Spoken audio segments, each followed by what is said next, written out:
Práve popratávame stoličky v predaní po prvom diskusnom večeri v rámci minifestival Bratislava v Artfore.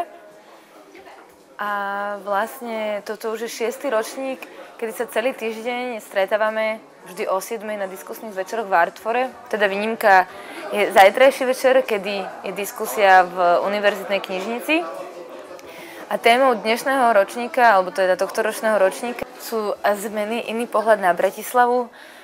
A každý ten jeden večer je tematicky nejak zameraný, či už na tie reálne zmeny, alebo zamýšľané zmeny, v prípade, ako inak sa dá pozrieť na Bratislavu, kto vlastne buduje Bratislavu, či určuje ten smer toho mesta, nejakí podnikatelia, občania.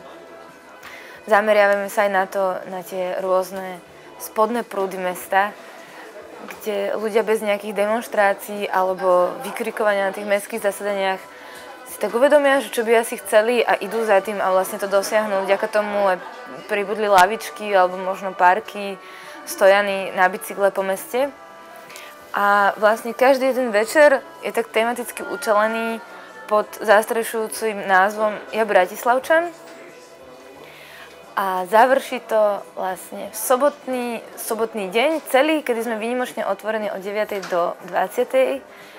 Pričom ráno si môžete prísť dať raňajky alebo koláč, kávu do novej kaviarni aj v kafe, ktorá pribudla tento rok v bratislavskom Artfore.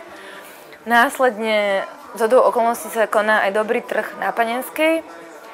No a o 5. bude vyhodnotenie súťaže fotografickej Ticho v Bratislave a o 6. je vyvrcholenie minifestivalu Bratislava v Artfore koncertom kapely Násladle Sušienky. Ja vás srdečne pozývam na minifestival Bratislava v Artfore každý večer o 19. a sobota celý deň.